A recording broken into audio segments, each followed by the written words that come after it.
beginning, God created the heavens and the earth.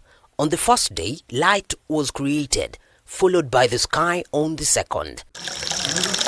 On the third day, dry land, seas, plants and trees were created.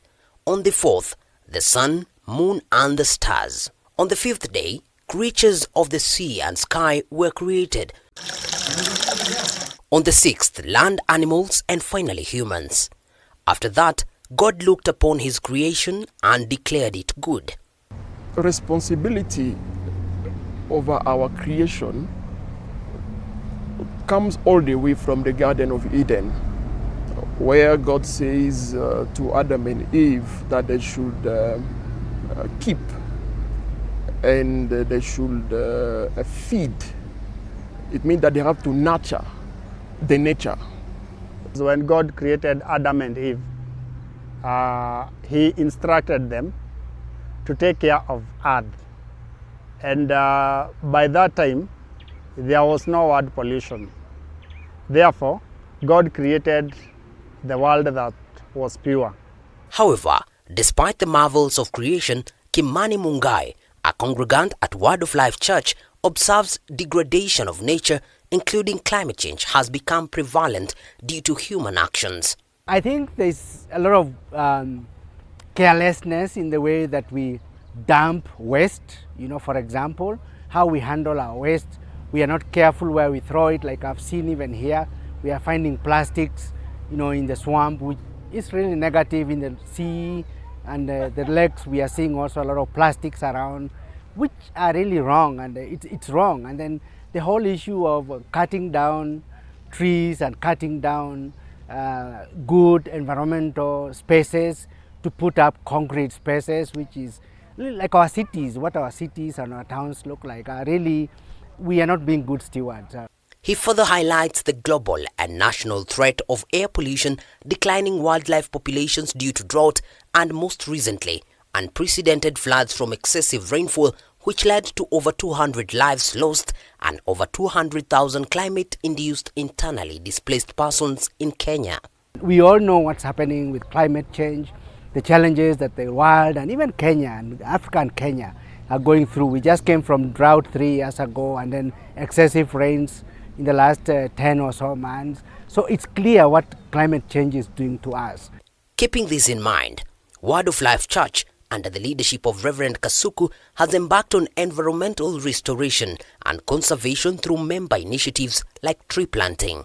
So the responsibility of the church today is just to go back to the Garden of Eden as God has instructed us to keep it, because in our environment is where we find our food, it's where we build our houses, it is where we find shade when it is heavy raining or when it is so hot. Their focus is on Ondiri Forest in Kikuyu, one of the sources of the Nairobi River.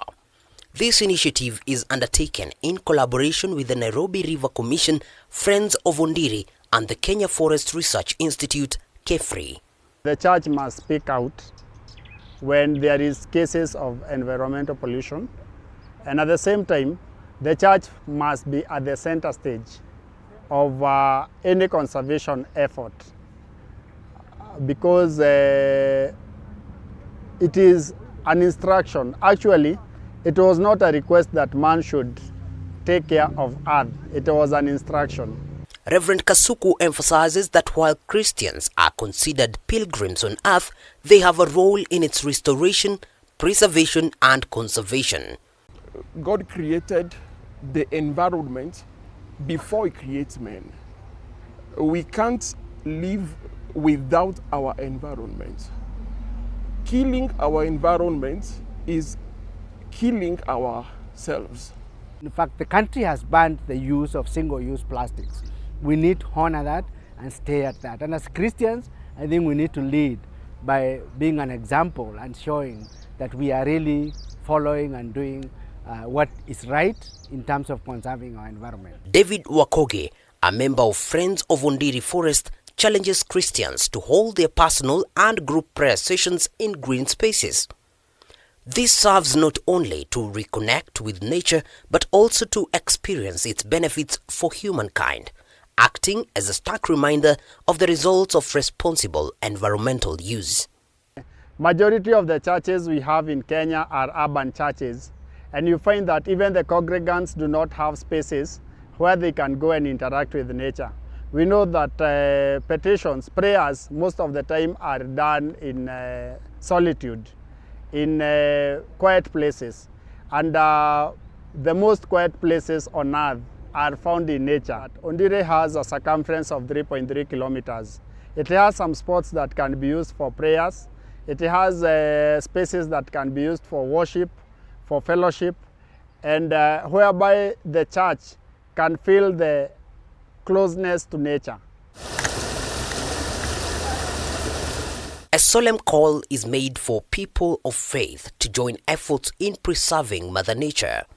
To further support the church's role, Word of Life Church has undertaken initiatives such as biannual tree planting exercises. I think it all starts from the leadership of the church. I mean, it starts from the pastor himself. And the first thing I think to do it is teaching. Because the foundation of the church is teaching. And I believe that the first thing to do it is to teach the people right attitude toward our environment.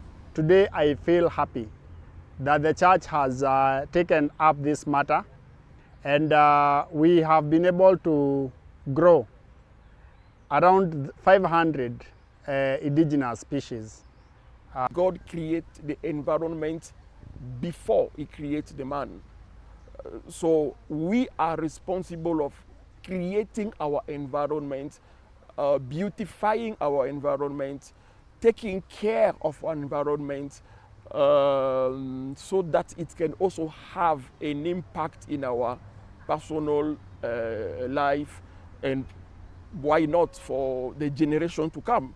Because I believe that even our children, they need to learn a lot about the responsibility they have toward our environment. Unique to their approach is the dedication of certain Sundays to the green gospel in collaboration with government and non-governmental organizations, reminding and educating congregants about their role in nature preservation. The second thing I can say, it is training. Because beyond teaching, there is training. What I mean by training is our eyes should be open on this area of our ecosystem.